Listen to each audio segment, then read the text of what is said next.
We rocking and we rolling. Once again, it's Mondays and Tuesdays at the shop, you know what I mean? And what I like to do here is bring the homies in who show love to us. So we gonna show love to them. But to supersede that, you know what I mean? This is a legend we got in the house. Been doing it for all the skaters in the world. But, you know, for the black and browns, big respect, you know what I mean? Doing it a little extra harder for us, you know what I mean? And we just gonna dive in and see what's up with our guy, man. Ryan motherfucking Allen. We in this thing, man. How you doing? I'm honored. Come on, I love it here, man. This is a home away from home right here, man. The first thing we posted when we started the Instagram for the shop was a clip of you. I think it was at the Oakland Museum. The Ollie, the big Ollie. Yeah. It's like, all right, you know what I mean? Going crazy. Are you from the town, yeah? Well, I've been here since I'm gonna date myself here. I think I came here in 84. Damn. Okay, 84. I was still swimming around somewhere. You know what I mean? 84. That's a trip, man. Yeah, because we had just done skate camp, and I came up here after skate camp. So what was skate camp for you? Like you was just going and. Well, it was one of the first ones. Nice. Okay, so that's what I'm tripping on right now because I know they got the YMCA skate camps and they got Woodwards and all that way before then. This was me, Jim Thiebaud, Don Fisher, and Karen Zapata showing up to Reedley, California, to a dude named Bobby G who was having the first skate camp. Damn. And we didn't know we had to build the street area. We had to build the vert ramp. We had to wake the children up. We had to do everything, man. We were just like, and we was all for free under the premise that we just skate and get to be fed and teach the kids. Okay. So here we go, you know. Let's do this. The first person, Karen, was like, I'm out. I ain't doing this. She's gone. She's like, no, Karen was gone, you know. And like I was like, where you going? She's gone. I ain't trying to do this. So it's me, Jim, and Fish. And then I remember just like, that's when we met Mike Trinaski, met Nodis at that thing. It was just like that camp. Before we get into the stories, I just want to know, what does skateboarding mean to you? Because you got all these stories, you got all, you know what I mean? You've been around, you've been doing it for a while.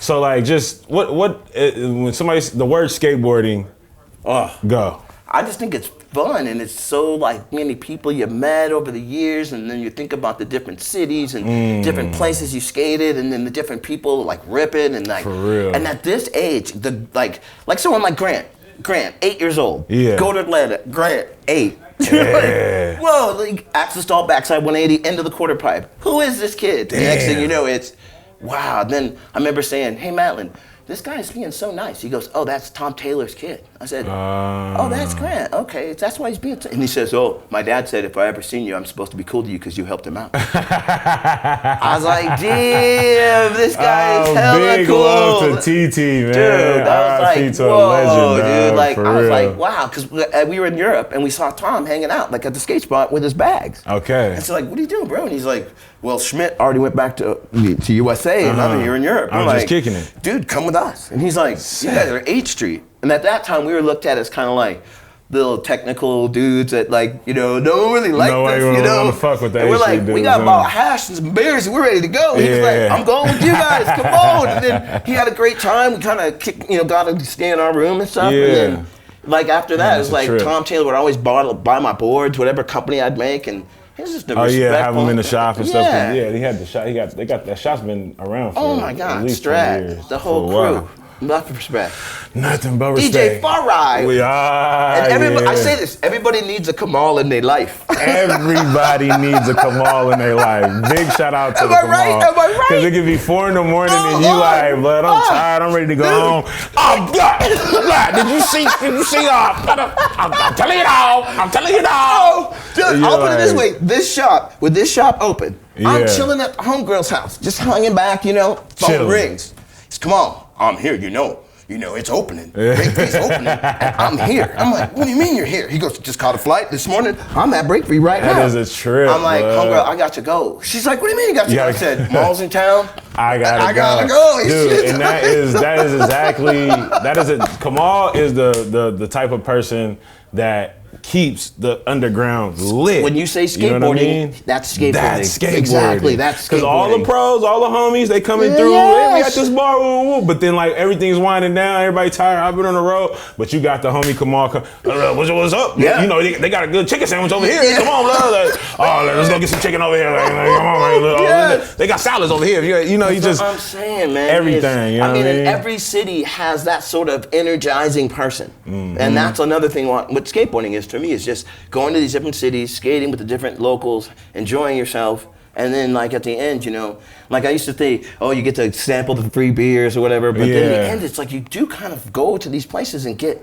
deep into where they're at, you know? Like a knowledge of the area, because you're skating on the streets. You be deep You ain't catching no Uber, you mobbing around. I remember Tony took us into these places into Detroit, and we were just like, whoa, like, where and you're are not we? just riding through, you're getting out, you're going to that local corner store, you're meeting the local guy out front, where can we go and get this or get that? And this year I've kind of been chilled back on the travel thing, and at first I thought I'd be good at it, and I've been like looking at footage, man, I miss it. Like same here. I miss sitting in a car looking out at the road. I don't know what is that. I don't know what it is, but there's a certain reality of like I'm on the way somewhere and I'm sitting in the van, and it's like Alan, get in the van, let's go. You know what I mean? And like, but I think sometimes too, it's good to kind of kick back and see. Yeah, that's what I've been on too, because I was in London the end of last year, going into the beginning of this year. And I think since then I like flew around a couple different spots.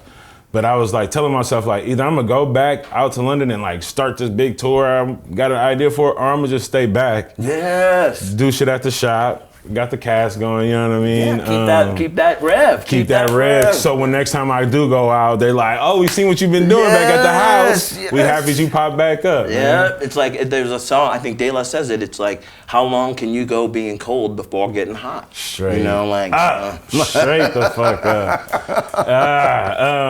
Out there in Europe though, when you ran into TT, how long was that your first time in Europe, or how many times had you been in Europe? Like, you know? Like that had been kind of the first time we'd gone, and then we did this really crazy long trip with Tony Mag. He rented a couple of Volvos, and we drove from like Stavanger, Norway, like to Munster, and that was like driving through the fjords and tunnels and crazy stuff, you know. And we were just like so kind of like a bunch of us just like, this is crazy. Like, you know, like Europe to us was like wow, this country, there's a lot of country out there, you know. Like, straight up. It's like we kind of we were such tourists. Like the skateboarding was like this thing that got us there, but we're on the train, like, you know, and like I remember we were in Germany, and I had taken German in high school, and everyone was like, why did you take German? And then they're like, where's the train station? I was like, die Hauptbahnhof. It's right over there. And it was like, and I was like, it finally came through. Like, oh, my German. That's a trip, like, man. but I remember that was like, there was no euro. So you had like one pocket was for Germany, and then one pocket was for France, and then the other pocket was for like Denmark. Everything was all different. The different change and cash, and oh man, I remember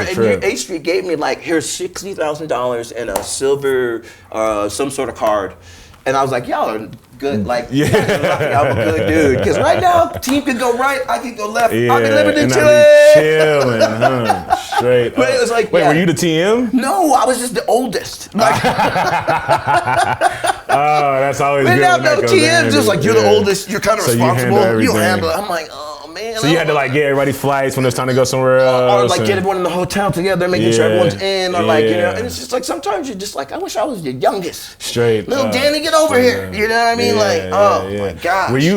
Were you there for the start of 8th Street? Oh yeah, I was the first pro on 8th Street. Damn. So that was, and that at that time, see, I was an AM from Vision, and I was like kind of liking Vision. Word. And then Vision was like, I went to this contest with Kelly Rosecrans, and he won, and I got second. And then Vision says, okay, so Kelly's going to turn pro, and you're going to be AM for another year. At that time, I'm like 24. I'm like straight man AM. You know what I mean? Like I came up with the thing, man AM. Straight up. You're a man AM. Like no disrespect, but you're like, I'm like, man, I got to get a job. And at that time, I was working at a record store. Where? What record store? Leopold's and down in Telegraph. Oh yeah, for sure. I mean, I wasn't around it, but I've heard of it for sure. Yeah, that's a legendary spot. Records, and like, you know, just trying to work, and then Tommy and Jim Bryce came out, shot some photos. Next thing you know, it's cover and making some money, and it's like, that's the cover. That's the whole 8th Street thing. But 8th Street was sort of like this like we were not liked in the beginning. Because we had everyone said they were paying us to skate, but which wasn't the case. We were just some hungry ass. Wait, but what's the fucking like? It's crazy how now. Now it's chill, right?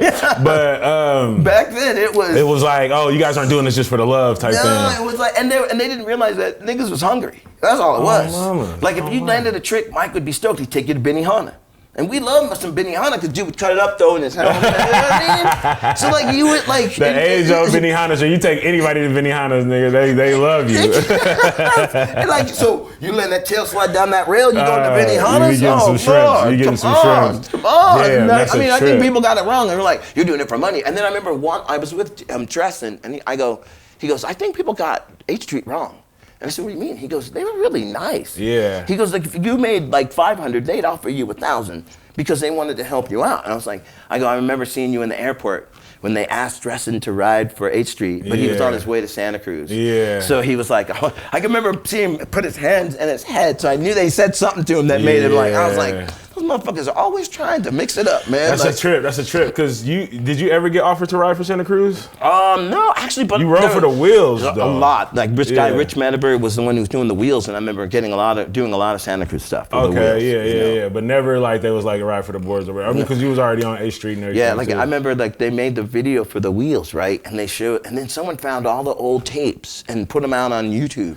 We're gonna get to that. And I watched some of that stuff, and I was like, hey, how come they didn't? Oh wait, they wouldn't use that. I don't ride for them. They're only gonna use they're gonna use that this makes much sense. stuff. I was always thinking about that too. Like, why don't they use? But I guess that dude, somebody threw all those tapes, found them in the garbage, and somebody tapped in with him and was like, I think it's the real skate story. Tony Roberts. Going off. Tony Roberts. That was the video. And you remember filming with him and all that shit back in the day. Totally. Yeah, and I remember going and skating with Kendall, which was just like, wow, I'm skating with Jeff Kendall. You know what I mean? Like, I have that weird thing where. Did you ever skate with Jesse Martinez? Oh my God, yes, dude. I've got so many Jesse. Because that's what I think. Like, those real skate stories. He put some Jesse Martinez footage out, and it was like Julian like had a couple pop. I was just like, dude, Jesse Martinez was that. Dude, he was, oh man, and I hope he doesn't get mad at me for saying this, because, good Lord, like me and Jeff Clint, okay, showed up in LA to do this thing called something dog, Happy Dog. It was some crazy clothing thing, and we run across Jesse. Yeah. And Jesse's like, I'm gonna take you to the Culver City Sump. And I'm like, the Culver City Sump, what's that? And he goes, it's in the middle of an oil field, and there's this like cement rounded corner thing. Yeah. We went there, and we went to this backyard ramp, and like it was just like, you are a gangster. Straight like up. You were like, you know the gnarliest spots, you live in the gnarliest spots, there's bullets all over your floor. Word. Like, I don't know what the hell's going on. And who was he pro for? He was, at that time, I think he was just turning pro for Powell. And me and Jeff Clint were sitting there like, eyes like, Powell had to turn him pro, because like if you look at everybody who was on Powell, is like clean cut. He was definitely not that.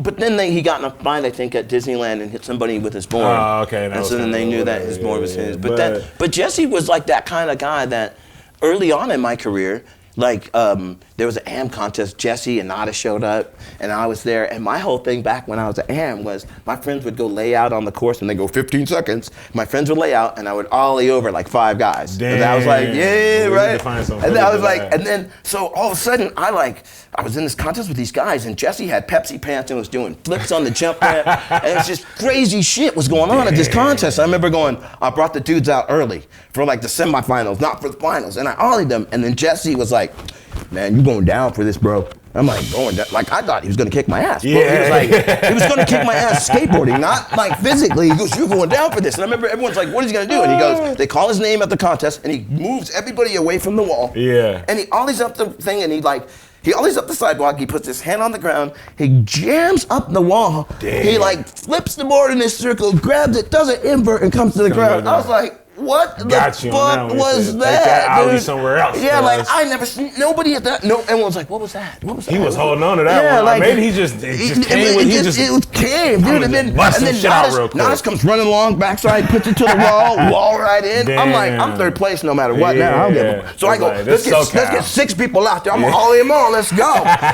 Push. Oh, I'm coming up short. But let's go. Eat shit. Third place. It was like, oh man. That's a hard third. Donis got first, I think Jesse got second, I got third. But it was like Jesse, that was the first time we ever saw wall rides. And I remember every wall in that town was wrecked after that. Everyone was trying wall rides, pretty man. white and pink, like you saw the paint. rainbows, black rainbows. Everyone was like, did you see it? You gotta try it. And I remember like, oh my, people's noses were fucked up. Just because they saw the wall ride, you know, like. Trip, man. But yeah, that's dope. That's dope because that's a piece of history right there, man. Jesse Martinez came to my head just thinking about SoCal and thinking about those real skate story videos because his style and everything is just so dope, man. Of course, you got some sick ass stories. One time he came to skate camp and somebody stole his board. Oh hell no! Which was like wrong board. Why would you do that? So he went to lunch and he was like, "Hey, someone stole my board. I'll get my board. I'm gonna kick everybody's ass in the cab." That board was back. Got 6 boards back. What year was that you got the cover? Oh my God, I want to say 87, 88, something like that. Okay, damn. That was like, dope. Was that like taking it home to my Dukes and everybody, or the cousins and shit? I'm more tripping on the fact that like I made the cover of the magazine, you know, and at the time, honestly, it wasn't as big as it was now, and so I was like, is that good? Is that cool? Yeah, cool? And like Bryce is like, man, hit up your sponsors. You know, you got photo incentive, like you're on the cover. I remember looking at my contract going, photo incentive, and going, wow, I'm gonna make some money. That's a trip. That's a trip. Cause back then, I mean, who else was a black skater on there before then? Chuck Treese? Chuck Treese was that was the first one that I had seen, and like Chuck was kind of my whole inspiration. You know what I mean? Just because he played music, he skated so hard. He was with Tom Groholski, so it was like it was always like this. Who's the black guy with Tom Groholski? For sure. You know, and then all of a sudden, here he lands on the cover. It's like, that's the black guy that skates with Tom Groholski. Oh my God! And I remember that was early days of like, and there's also Eric Tuma Britton. Black people from back in the day, you know, like, you know, got to give that historical. It's a trip. Just like in my head right now, I'm like looking at those covers, but then I'm thinking of like Tyshawn, and like I'm just tripping of how like you said back then, people was all like, oh, these dudes is only skating because they trying to just make $1 or whatever. Then you look at somebody like Tyshawn, who is like a businessman with it, and it's like, nah, I'm going for 3 times SOTY because I know that's going to boost my numbers.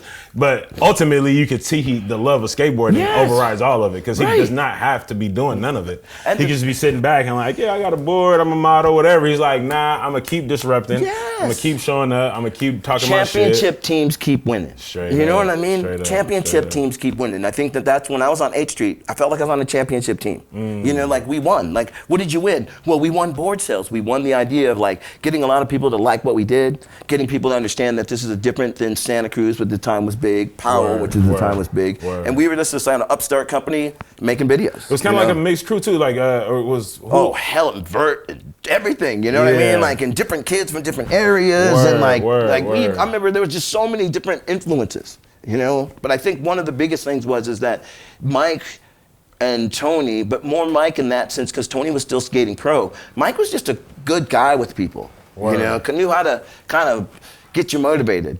Like he motivated the hell out of me. Like I bought a car, and he was like, "You bought a car?" I was like, "Yeah."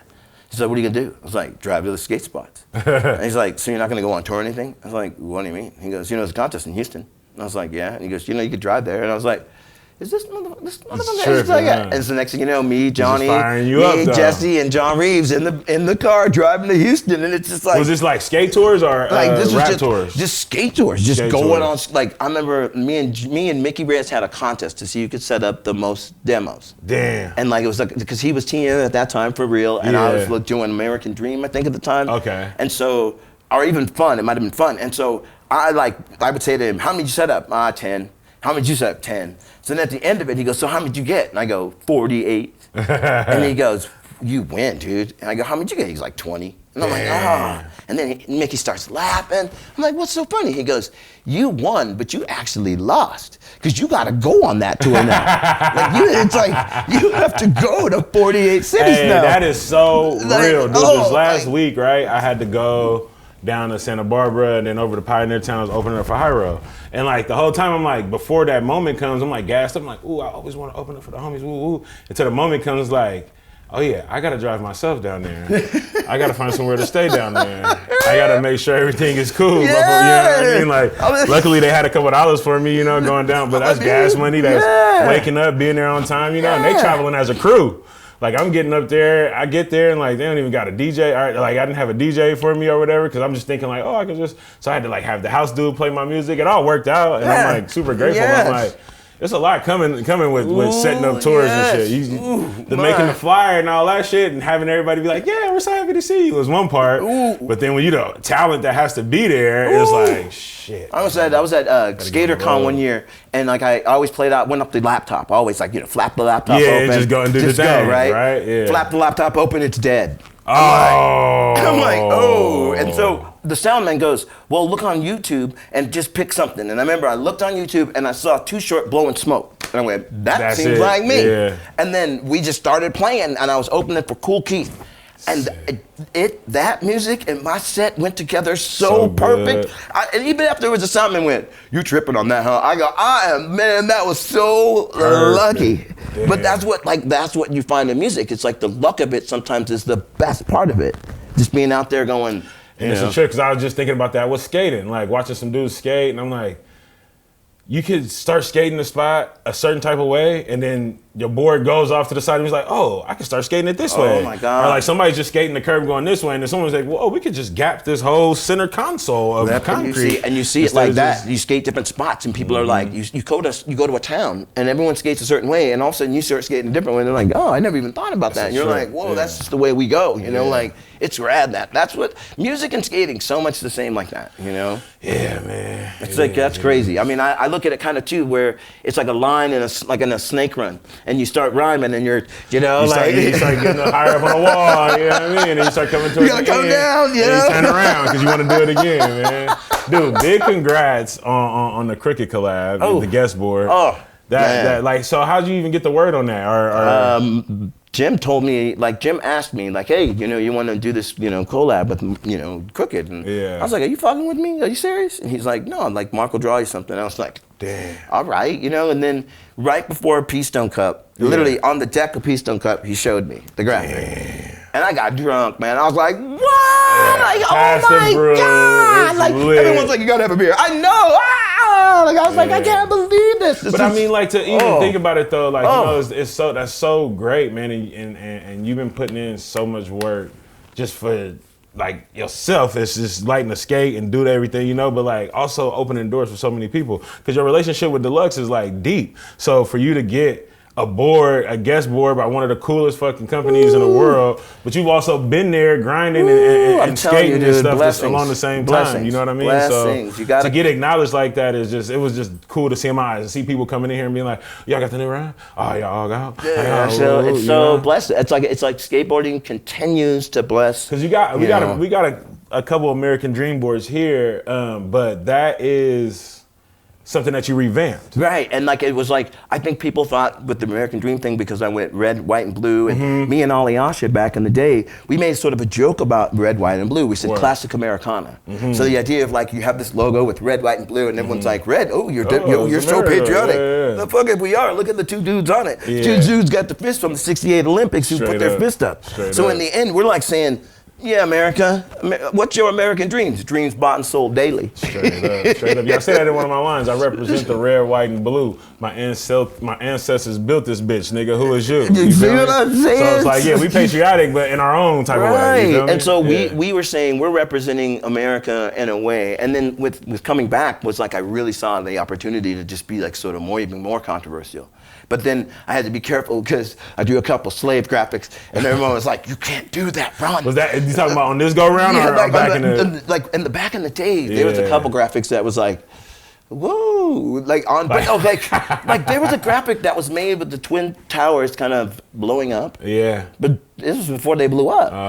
And we were blowing up spots, hip hop. Hip hop, blowing up spots. Ain't got nothing to do with I understand, but I understand because I be having them wild ideas. Ain't got nothing to do with no jihad. We was hip hop. We was blowing, and I remember people looking at that graphic no, we ain't doing that. You gonna put that one out? And then you got Biggie come out, blow up like the World Trade. I mean, but America, I give Deluxe a lot of props because we really made them kind of go, really? So how many, you did was it all just skateboard companies that you had going out of there? Or yes, was I brought fun to them Because I left. I remember we started. It was Life with 8th Street. Okay. And then big props to Fat Clothing in San Diego. Dave Lively. He said, "You guys want to be under the company?" And we're like, "Yeah." Never get 5 people on the same team together in a hotel. They'll quit. They all think they'll talk about what they don't like, and all of a sudden they'll go. And then Dave Lively's like, John Reeves says, "If I had a company, I'd just call it Fun." And then everyone went.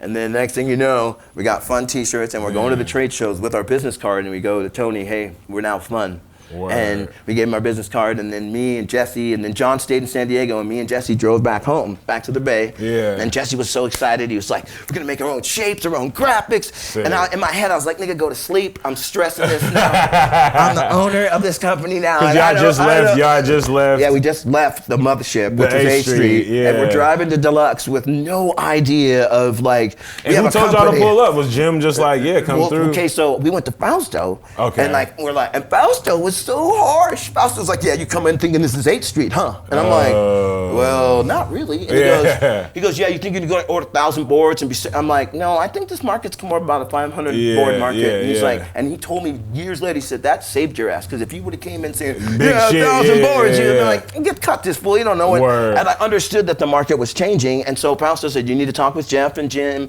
and then they kind of Fun became that, and I learned. I still say this to this day. I learned how to budget the hard way. I used to be like, "You want a shirt? Here. You want something? Here." And so one month I did $3,032 worth of sales. But I gave away $3,000 worth of stuff. So and Deluxe looked at me, and Kurt, I love him for this. He $32 check, didn't even, "Here you go." He said, "I think you need to talk to me about doing budgets." Kurt's always been that dude, huh? Just like stone face. Yes, I do the books. Yes.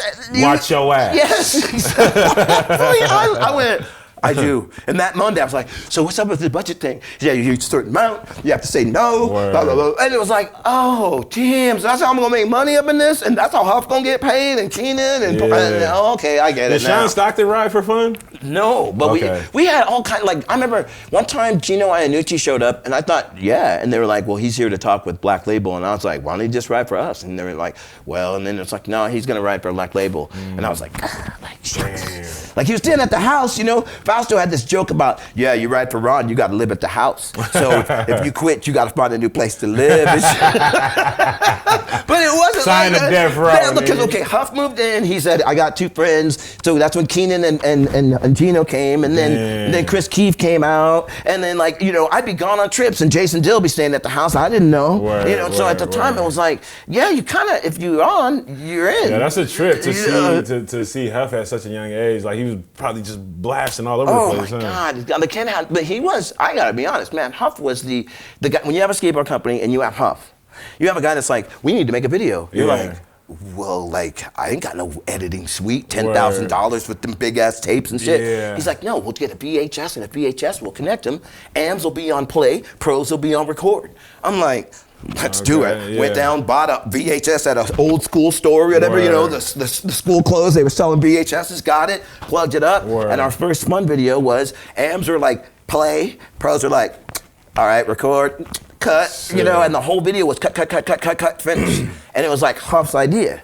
And Huff was like, he would always he would force me to do things. Like I got all these photos. I guess I got to fucking do an ad now, huh? And I'd be like, God, this kid, Tight. That's tight though, He just would push me and push me. That's fire, because you had already been doing it for a minute. Yeah, but he came with this sort of we need to do this. And how come we're not on the road? And then it was like, and then next thing I remember being going, why aren't we on the road? Let's go.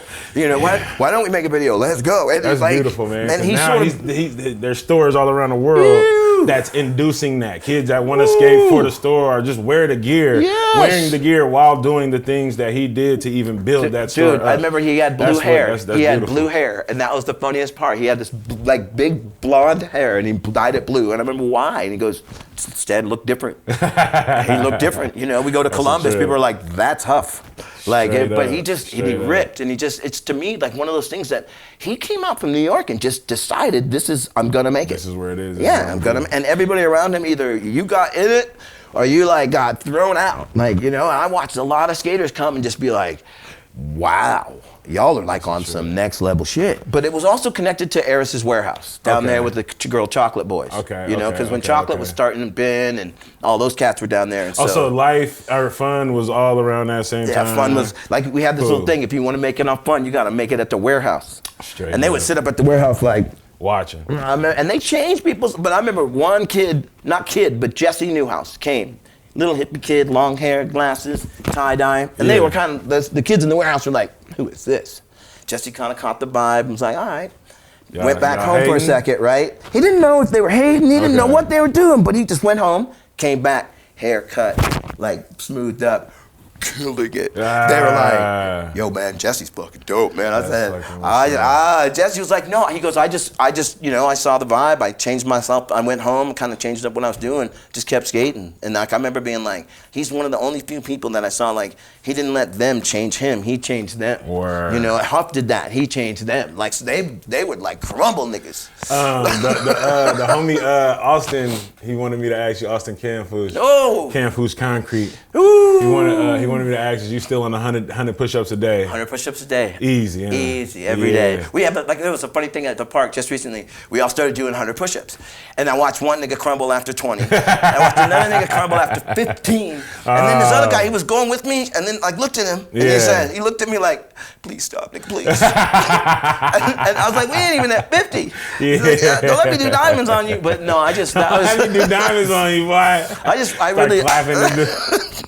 It was a way to work your stomach muscles, and it was like I learned that from. The core is the stomach, the core, all down here. It's so important. Kundalini muscles. You know what I mean? Yeah. And it's for skating. It's all you have. You know what I mean? Like it's the quick jump in basketball, that rebounder jump, and. Straight up. But I have to be honest. I went down to the girl chocolate thing one time. I went with Nick down to like I guess it was P-Rod's and Peebles warehouse, but Andrew and all those cats were there, and they were jump roping and rolling themselves. And I came home like, got myself a jump rope, started rolling. I was like, damn, like, and they were like, yeah, Ron, this is rehab.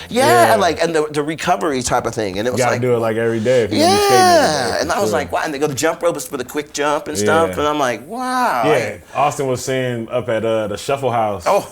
Because I think was it company Energy? Yes, Energy. Enough nonsense, every rider get yours. With Walker. With Walker and Crave. Oh my God, Dave Cole, dude. Crave Cole. Dude, those guys, man, that video. I still watch that video to this day. Shuffle Oh my God. Austin's part in it is still amazing. With that big ass Pittsburgh jersey. Oh, the big jersey. Oh, killing it. Cruising. Like killing it. And like I remember thinking to myself, like, I wanted to be in that video so bad. Oh my God. I remember I actually went and filmed with it. They lost the footage. Crazy shit happened. Spider bit me in the mouth. Had to go home early. The Tadashi. It was all this. I felt so like. But enough respect to Dave Abear. Rest in peace. Another big love. ripper. He had a nice ass part in there. Oh my God. That slam he took. He fell on something. Oh, that nigga was rad. Yeah, that's another kid from my like stories of on the road with like when I first got on Satori there, I was like the old dude, you know, and I saw who was going, and I got all like, man, I better train, bro. I went running and shit, because then I got on tour and was like, okay, the photographer's gonna shoot a photo, let's go. They're gonna film, let's go. You know, I came back with 7 minutes of footage and all these photos. I'm like, MVP of the tour, and I said, what you eat? And they're like, Ron. And I'm like, what's going on? They're like, Ron, you don't gotta do that, dude. Like, calm down, bro. I was like, I didn't want to be the old dude holding up everything. Doing this shit. You know what I mean? Like, they're like, you're not the old dude. Actually, you're the dude with so much fire. We gotta slow you down. Like niggas, like chill, dude. Like I was like, that's you, man. You like, always lit. You always on the go. But that rev, that like whenever I remember when I got on Creation, me and the lady I was going out with, the Magdalena, were jumping up in the kitchen like, you get another chance to be pro, right? And so then it was like, wow, I'm gonna be pro again with a board out. And so it's always been that kind of like exciting thing, like, whoa, I got a board out. So as long as that, you know. Yeah, I remember seeing you, the first times I was seeing you was over at Berkeley Skate Park. Berkeley Park. Yeah, I know you love that spot. I mean, I don't know if you still, now they got Emeryville, so you but I skate Berkeley Park still. Saturday morning with the crew. Respect to X and Teacher Jeff and all the cats. Sure. Dude, I love Berkeley Park. But you know what it is? I think it's like that. Our Bay Area's got, our little area here in East Bay, we've got some good places to skate. For sure. You know, we've got, I wish they would make more street plazas, especially because kids really want that. But, you know, we'll take what they give you. Straight up, man. You used to see John Stallings over there at the park? I have my John Stallings story. I saw him doing Miller flips on the 9 foot at Berkeley Park one night.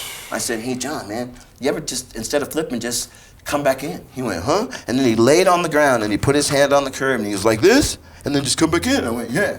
And he went and did it. Ooh. And then I went home that night and I said, hey, Tony Mag, man, how long did it take you to learn a frontside invert? He goes, ooh, man, that trick was hard, man. You know, it took a long time to get your hand and bring it in. I go, I saw a kid tonight do it like the first time. Worst time, huh? And Tony was like, no way. No way. I'm like, no, seriously. Yeah, frontside invert. He was doing frontside Miller flips and just told him not to flip. That's a trip, man. That's a trip. I love John Stallings. Dude, I heard you. Yeah, you brought up Fall Star earlier. What's your Thrasher has just been around for so long and just always. But was you banned from Thrasher at one point in time? Well, see, I don't know what happened. I don't know what happened between me and the Phelpers, man. The Phelpers, and I miss that man to this day because he was straight an antagonist to me, and people would be like, "That guy's talking shit," and I'm like, "Yeah, I need it." See, that's the real shit right there. Like, what? A lot of people who don't know, skaters sometimes need to hear that. Yeah, I remember this one time I was talking to Rainey, and we was over at the spot, and I'm like, "I don't know, blood. It's the only every time I said some shit like this to him. I'm like, I don't know, blood. This spot is you sure you want to try this trick?" And he just looked at me and didn't say shit and then landed at the next one. I was like, dang, I felt hella dumb saying it, but he probably needed to hear me say, you sure you got that, blood? Sometimes it's his way of getting me fired up would be you're at the session, you kind of even started, maybe you're kicking it, and he'd be like, so what'd you come here to watch?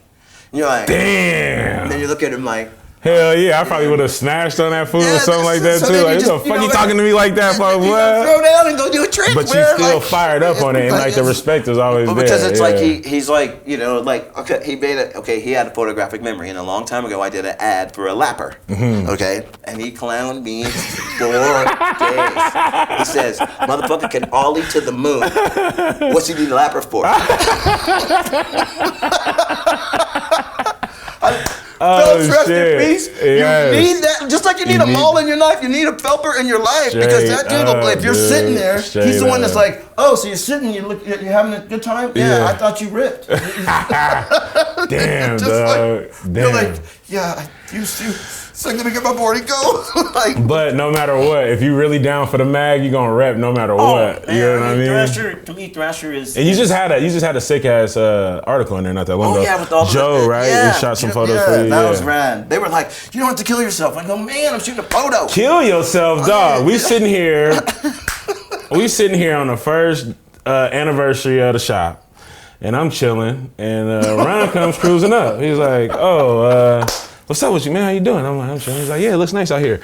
I want to go try that rail in a second. I'm like, what? I'm like, I think I had just ate a piece of mushroom, smoking hella weed. I'm chilling. I'm like, this fool, none of my camera gear is ready. I got to go and buy batteries for the flash. I'm like, oh, fuck. Oh, man. He wants to go shoot this rail, and that's not a little rail, and I need to make sure I shoot this right. Oh. But then I'm also like, I'm just hyped, though, to go and see this. There's a whole party going on that I'm like, you know what I mean? Barbecue. I'm like, yeah. And I'm not trying to tell too many motherfuckers, because I'm like, thinking to myself, I ain't trying to put this one on blast right now. This is a big ass rail. Oh, we're breaking it off. We get over there. I call my homie Aaron. We get over there, and he's looking at it. And I call Aaron over because Aaron skates and shit too. So I'm like, all right, maybe Aaron might want to do something, jump on something. And we got Sloth there too. Sloth is up in there. Kobe up in there. Chilling. You trying it. You roll down a little bit, fired up. Getting close, fired up. Get on there one more time. I'm tripping because I'm like, I didn't get the right angle, you know what I mean? But I'm also like, let me just chill, get out the way so this motherfucker can get on that thing. You do a goddamn somersault off, bounce, boom, boom, boom, bounce back up. Woo! Woo! I'm 60 out there and these motherfuckers out here ain't skating like me. I said, damn, that's the passion right there. That's Thrasher. You feel me? Dude, all I can say is I'm still pissed about that. It was like the shot heard around the world too. Dude, I'm going back. I mean, Zimmer cut my trucks perfectly for it, so it's like it's ready. Yeah. And we're just like we're kind of letting me give a little bit of time. And, But yeah, definitely like. Dude, he was on it. Yeah, I mean, He was fucking on it. You get to that point, I think he was probably just so stoked, like, yeah, I'm doing this right now. Well, you know what? Okay, that's really funny that you say that, because I was at this Emeryville Park and there was these older dudes and they were telling these younger cats how to skate and stuff. But then I was like sitting there going, y'all motherfuckers shouldn't be telling people what to do. You should be like, here, let me show you. Okay, instead of be like sitting back on the deck like, well, what you need to do, kid, over here, you know. And I was like, I don't want to be one of them dudes. I don't want to be one of them dudes, you know. I want to be one of them dudes like, well, what you need to do is show you. Fuck all that. I'm going to show you. And if I can't show you, I'm fucking ice grilled. I ain't saying nothing. You know what I mean? Because I think kids got to learn how they got to learn. So unless you're an adult and can get in there and do it, fuck trying to stand on the deck trying to tell somebody how to do it, man. That's not skateboarding. I don't know what that is. That's real, and so in the end, I'm like, I started seeing that. I'm like, well, I ain't going to talk about this rail. I'm going to do this rail, and then I'm gonna talk about doing this rail. It ain't gonna be about me. Well, you know what you need to do, kid, on this. Fuck that. You know, and I remember one of the things that Mark Gonzalez at my first pro contest says, you know, you do frontside 180s pretty good. I was like, thanks. And he goes, you can do frontside 180 down the railing. And when Mark Gonzalez tells you you can do frontside 180 down the rail, you go, I can. And I didn't know how to, but I knew he just told me I could. So I remember when I was ollie and landing on the rail, I went, whoa, that's sick, I did it. Wait, I gotta come off. Whoa, how the fuck do I come off? I look back, how do you come off? He goes, your nose is like your tail. And I kind of lifted it. Oh, that like that, sick, right? Went back to do it the second time. Now, Mike Tunaski runs to me and goes, why didn't you shoot a photo? I'm like, shoot what photo? I'm there. Mark Gonzalez just told me to do this. Just told me to do some shit and we're doing it. I was about the photo. God is up there, I'm stoked. Straight up. Second one, Randy Chapman comes over to shoot a photo and I miss. Miss. Remember falling backwards? I was like, you're falling backwards. Wow, this is a long way. It's like, oh God. So pretty much, if you was there by yourself, you probably just would have knocked that rail out. Period. Because you when no one's watching, sometimes it's like you just like you are the only one who sees yourself take the slam. So you pop just, back up like moves around. You're like, I'm gonna make it. Then you make. I mean, back in the day, that was some '90s stuff because you got a tape. And he had the film, and so you couldn't go to the filmer and go, I'm gonna try this. You pretty much had to have your shit done. And then so when you went to the filmer, you already took the daredevil move. You know, he's there just documenting you finishing. And so sometimes I think that was like the '90s made a real we were very critical, and you had a very small window of time. That little 30-minute. Tape, man. So you had to get your parts down and you couldn't. If you taped over it, sometimes it would glitch when you were editing. So you had to Well, much respect, dog. I ain't gonna lie, cause that was beautiful to see, man. You know, just me being here. We opened up the shop. Randy is finding all these dope ass photos to put up on the wall. We got we got 2 photos of you. You know what I mean? At so much respect at the BART station, and then over here around the corner off of Broadway, and it's a trip because looking at that photo, I've shot a photo there. You know what I mean? And that spot's been around for a minute. But they said there's a fence there, dope. And I remember when there was no fence there. That's why when I went there with Gabe Morford, he's like, "You want to try to take it to the street?" And I remember going, standing at the top of the 5-star going, damn, that's hella far. And he's like, just get back and push for days. Boom. And then literally just tail tap the cord, and then made it and then it was an inside cover, a slap. And then on the wall you could see my ollie image. I was so hyped on that. There's so many things like that where you're like, I wonder what happened to that. I wonder what happened to that photo. Or when they took me to Giannini, this 3-flat-3 in South San.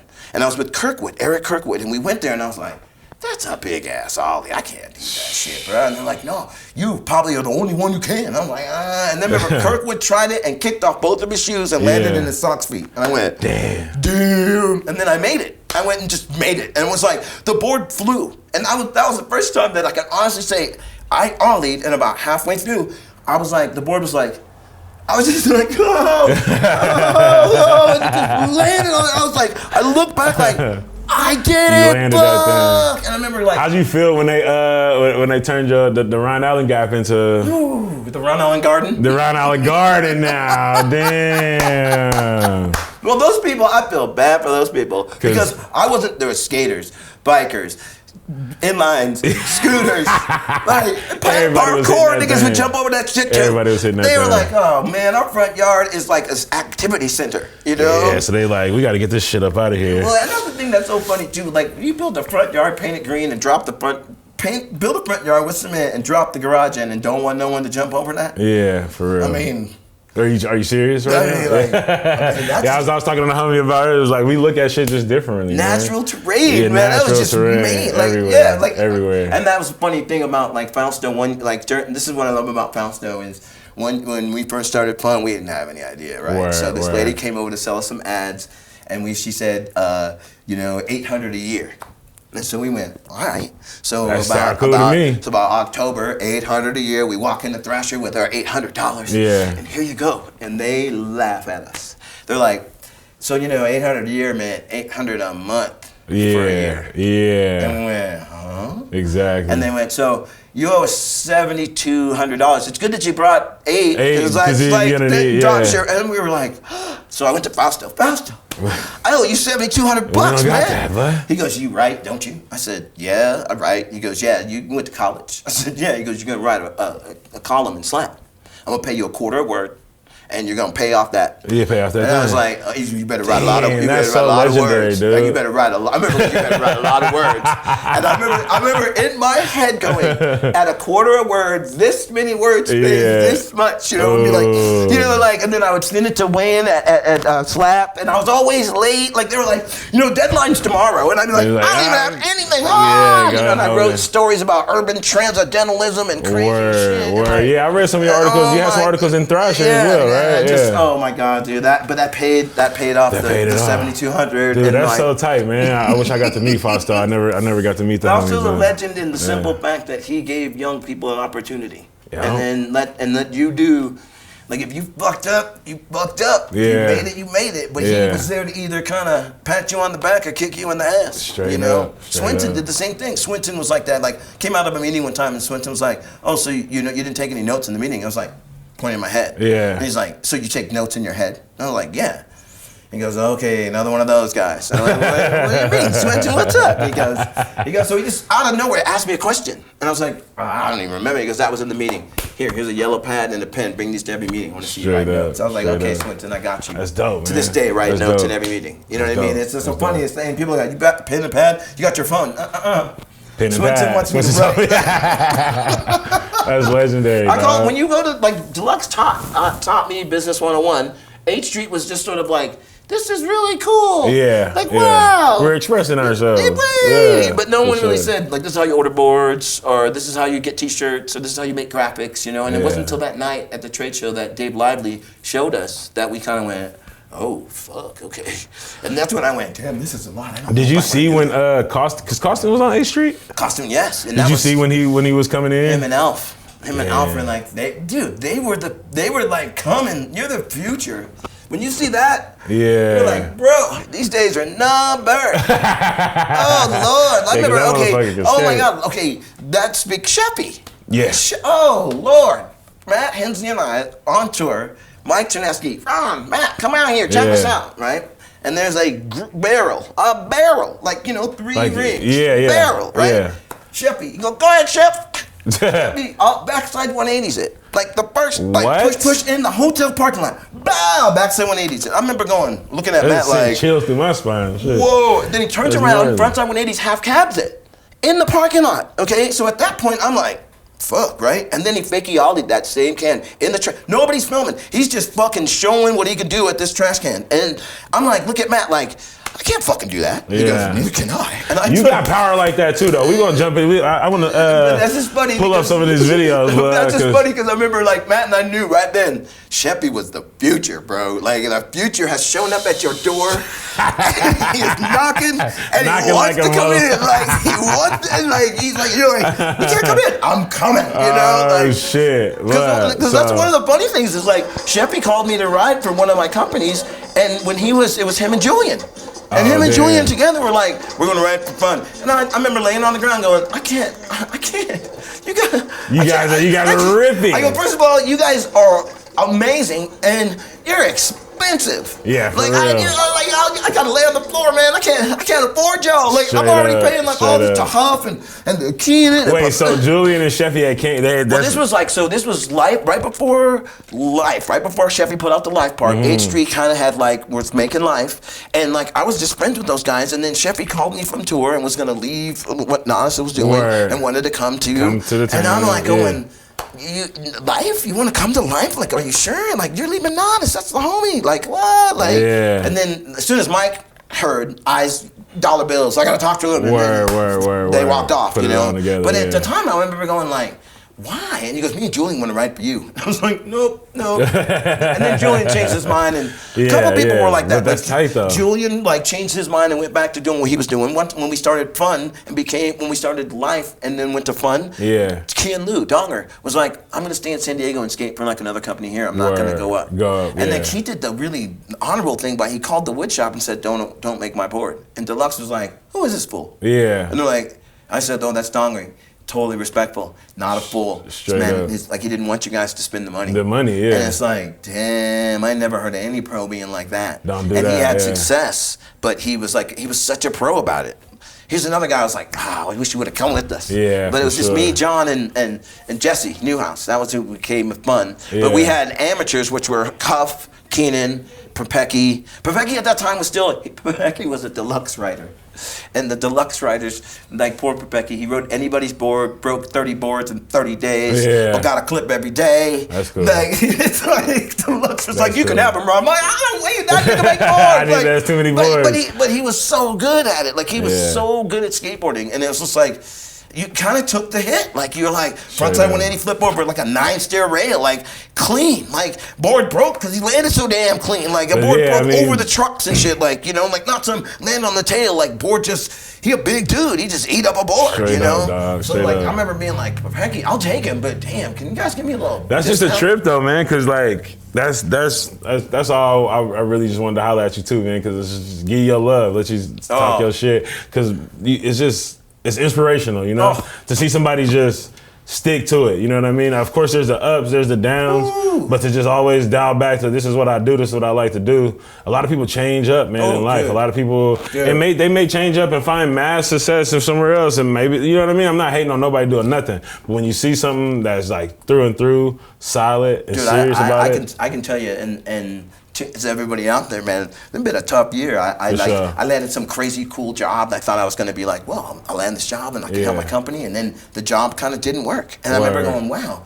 And then that's when Jim asked about the crooked thing. And I remember kind of going, well, I guess as much as I'm trying, I'm not leaving skating, but I kind of want to, I'm getting older, you know what I mean? Like, maybe it's time to grow up a little bit, and then it's like, back at the book thing again, you know what I mean? It's like, here comes somebody like, well, we got this shiny board with your name on it. It's like, again! It's like, they won't let me leave. They won't. Every time I try to get out, but, they pull me right back in. But then in some ways, I'm like, man, thank you so much, like, if you're going to come back, and I remember in filming Tanner, he was like, man, you're really in shape. And I was like, no, I'm getting back in shape because I kind of thought my direction was going a different way. And then all of a sudden, next thing you know, you're standing in the middle of Presidio, sweating your brains out, going for this trick. And it's like real. I remember I got a cramp in one leg, still trying to trick, got a cramp in the other leg. He's like, what's the matter? I go, can't walk right now because I got 2 cramps. I never had 2 cramps in 2 legs before. This is crazy, man. He's like, what, like you can't walk? I was like, no, I'm going to stay here for a second.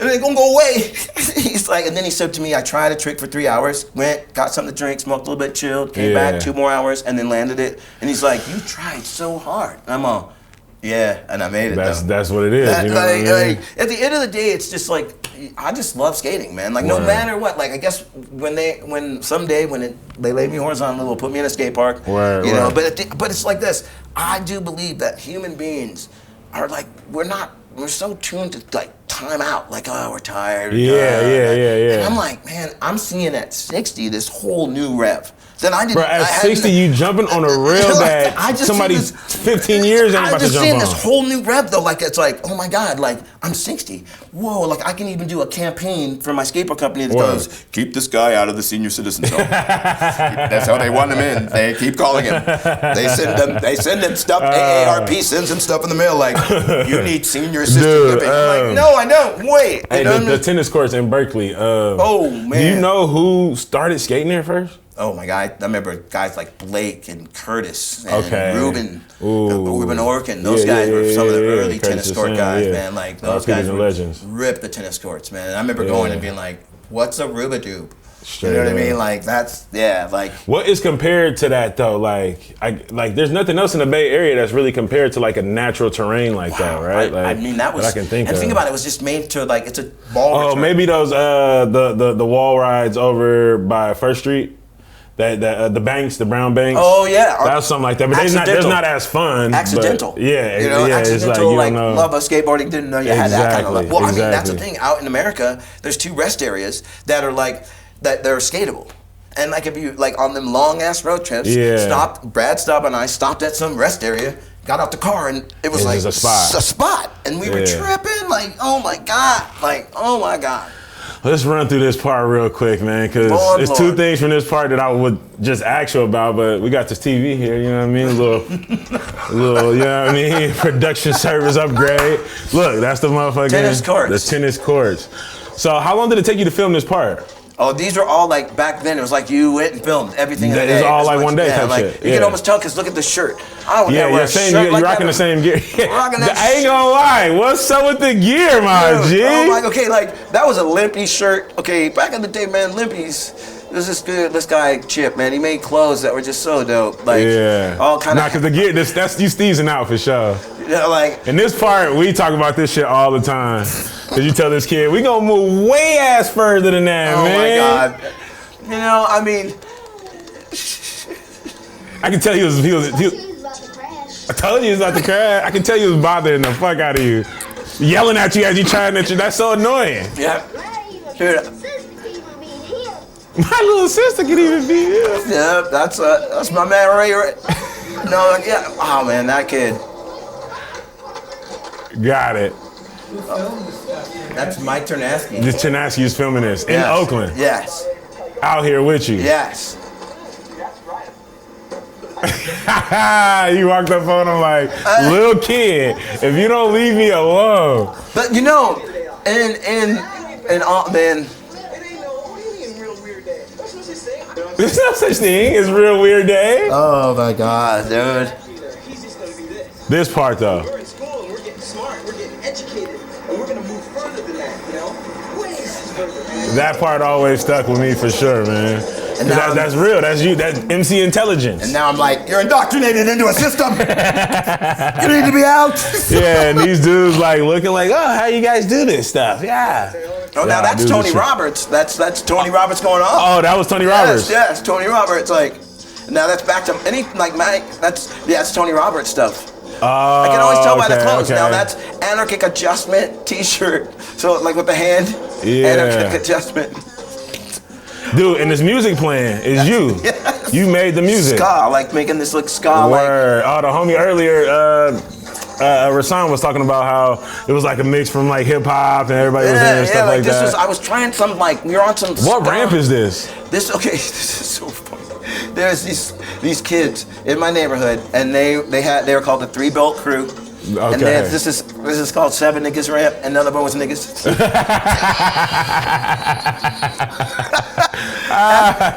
SEVENIGGAS, 7 Niggas Ramp. And none of those niggas, and like it was the funniest. It was in my neighborhood, and we go skate every now and then. They would let us skate, and it was hilarious. That was like those kids were rad. Yeah, and they had the kids all had 3 bolts in their front truck. They were 3-Bolt Crew. Okay, 3-Bolt Crew. That's what you said. Like 3-Bolt Crew, 7 Niggas Ramp. For sure. Because back then, Team Death Squad, everyone had their name. Back then, you had to have, hip hop created skateboarders to have their own name. Like Team Death Squad, you know, Seven Niggas Ramp, you know. And then I see it now, like, our life was kind of like the sophisticated, like, well, we're coming out of that part, and we're our life. You know what I mean? Everyone went, but it's still grimy as hell. But it felt like a little distinguished to the dirtbagness. The graphics. Right, like a dirtbag took a shower. And we got some clothes you can buy from us now. Like, I remember going. But don't come too close. But this still. area has always been like that, where like everyone kind of their crew and their name, and they put together the shit, and they like. I mean, we were Swisher crew out of my little Alcatraz house because we always smoked our little Swishers. Okay. And then when Deluxe we made a shirt that said Swisher Crew, had a little front logo. Deluxe had no clue that I was making a crew shirt. Like they thought I was making a skate shirt, and like all my crew dudes were like, That's sick. And then the board was when you took the wrap off the Swisher, the oblong thing that was the whole board graphic. I remember like nobody at first got it, and then they got it, Eventually and then everyone was understood. like, "What the fuck are you doing, man?" Like everything that I did at first, sometimes people were like, what the fuck? But like, that's dope though, man, because you just always do it what the fuck you want to do. Do what you want to do, you know what I mean? Like with fun, we were doing top graphics, spray painting the top graphics, just a little FU and silhouette on a stencil on the top, right? So I'm in the back of Deluxe, then someone comes to me and goes, "Hey man, everybody in Deluxe is high off of this paint. Off this damn paint that you got going on there. You want to take it outside?" No. Oh my God. I did like things like, "Hey, we're gonna make our own videos." And they're like, "Okay." Then we're gonna make our own covers, and we're gonna do our own videos, right? And Deluxe was like, "All right." And then they need a Ron Allen statue as soon as you walk into Deluxe. 5,000 video copies. Damn. That like we sat at my house. I bought beer, weed, food for everybody. Chilling. And then we only got 2,000 done.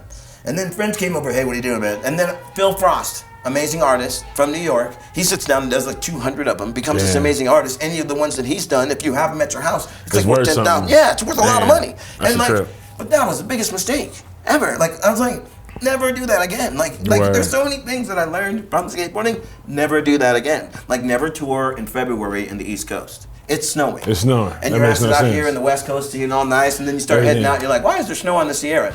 Don't turn the snow. Don't do it. Yeah. And if you do have snow tires or change, didn't have then those you either. Good, but still. Didn't have those either. Went on tour with John Reeves. He's like, "We don't have snow tires? No. You don't have change? No. How are we gonna make it?" Well, the roads. And didn't you go on tour with Steve Stedham? Oh. When I say Steve Stedham, what comes to mind? Being on a bus in the middle of like between somewhere in Arizona and Arizona, Nevada. It's 119 degrees outside. We got no air conditioning. There's no electric on the bus. I'm down to my boxer shorts and I'm just sweating and just no road sodas. No, nothing. Nothing. Just going, okay, so if I really mess up in life, this will be my health. This will be my health. This is what it's gonna be. If I gator out or something like that, and then I get to hell. This is what it's gonna be. You're gonna be on bus. Jesus 119 degrees. There's a generator in the bottom that's also blowing up some carbon monoxide gas too. So you're feeling it. And like how long? So because I think it was you telling me, but he had I don't know if he still got it, but it's a tour bus with his name on it. He did his thing, you know. Like you learn. He's just riding with the Stedham show, town to town. Live and learn, man. Straight up. Like I've learned to I love music and I love skateboarding, but I don't want to die for it. Word. You know what I mean? But I guess if you really like it that much, but. Yeah, that was tough. Well, hopefully one of these days we get out to Tampa Am together and fucking Shaper. Tampa Pro. Yeah, I love those guys, man. Yeah, I was hollering at them. They were saying they might get me out there this year. Oh, dude, you know I'm like I play there, that's my, you should play there Friday night before the dog, dude. That's what you're saying. He's like, we kind of want you out there for the whole weekend. Yeah. I'm like, whatever that means. So, because Bricks, you play the Bricks on Friday night. Okay. Which is really cool. Like, all the pros are chilling, having beers and kicking it. And then on Saturday, there's the Concrete Jam, where everyone's killing the vert. The verse and all that shit. And then you're on there with the mic, killing it. And so, oh my God. Yeah, if I pull up, I'm down to do however many days they got. As long as they take care of me, we take care of them. I will make sure I say, take care of my man, Hongry. That's good. I'll be on the road. Brought out a kick-ass party, but that's the thing about it. Skateboarding has been something that has supported my music over the years, and like doing the deluxe thing with the crooked board and being able to run. I don't think I know too many guys who got a part that's like a legendary part with their music to it. I mean, I know it's happened. Like I know Nudes, right, and those dudes, they got their own band that they play. And those guys are some amazing musicians. Yeah, and like some of the bad shit edits or bad shit songs playing behind like a Tony or something like that. Like I'm sure that that's going on. A lot of music created from skateboarding. A lot of music and a lot of good music. You know what I mean? Like there's a band from Chicago called UNGH. Steve Dredd and Wayne Coe and Eric Mathis, and they have this band called And if you ever get a chance, UNGH exclamation point. Get on your board and move down the forest field. It's just the best. It's all about skating, you know. And like they're into it, and like that's when I remember going to my first pro contest in Dayton, and they were playing in the bar, and it was like, okay, I'm in the right place. At the right spot. This is where I'm supposed to be right now. That's dope, man. Yeah, the marriage of music and skateboarding is a good one. Well, and it's like hip hop and the music is like our happy birthday to hip hop, 50 years. 50 years. But being a 60 years old man, hip hop like my elementary school friend. Yeah. Like sometimes it needs to be like, hey, get in line, nigga. Yeah. Like let's give some respect, you know. I'm from one of them. Like I'm from a crew. The first crews I was working with were really about like rhyming and timing and being down with your craft, And then I understand that people nowadays do their thing, but it made me as an MC understand that like, wow, this is mad serious. You start seeing people like AC Alone and like Hieroglyphic Cats and those dudes, and you're like, this shit is mad serious. Don't be words are powerful. You know what I mean? You can bring a lot of ill vibe to yourself with them words. Up, like I'll put it this way. One time I opened with Universal Joint, I opened for Wu-Tang in the Ahana downtown Oakland. And we had done our set, we came off stage, and I'm sitting there with like my lady at the time, and I'm kind of excited, but I see these three brothers talking, point, and then start walking over to me. So I say to my lady, I say, I'm gonna fight.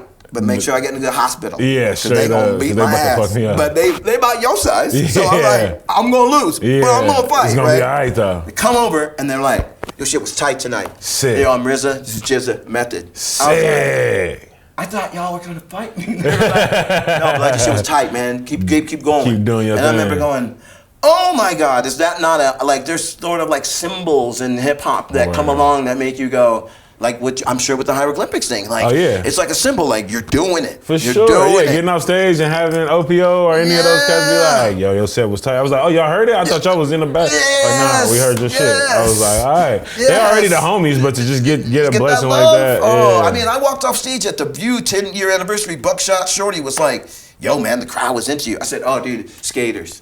And he said, what? I said, there's a bunch of skaters. I go, when you guys get up, they gonna really be into you. He goes, no, you got that crowd hype for us. All right, well, we about to, because it is Mondays and Tuesdays. I'm at the shop, so I feel like somebody gonna come in and buy something quick. But I bust a quick beatbox. Okay. You can spit some shit. We talk about hip hop. You know what I mean? You know what I mean? One time, let's see, like.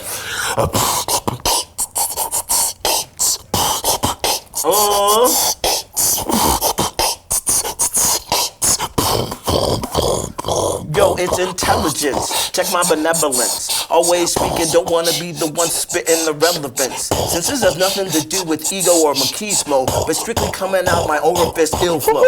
This is the way it has to be. Through spontaneity, a deity. Through the vocabulary, mental like a library. It's necessary, don't believe in the media. My mind is like an encyclopedia. Always thinking, never stinking. Always linking up the chain of meticulous. Some MCs come off rhyming ridiculous. I'd rather rain down cumulonimbus like a cloud. Parents taught me to be black and proud. We could have kept going for days. I said, let's stop, because I know this nigga speak like, all right, bro, y'all do a concert of that shit? He was gassing though. I didn't mean to cut you out. He was gassing though. I was feeling that. You was feeling that. That's what I'm talking about. And on that. This man right here, man, I'm telling you, man. We gonna have to get out of here on these niggas on that, but hey, Ron, thanks for coming through, like Rocker T says, respect in every aspect. Straight up, same back, right back at you, bud. Thank you for coming through. Let's roll up, smoke one. You know how we do. You know what time it is. You know what we got. Smitty, thank you. Smitty to the highest. Yeah.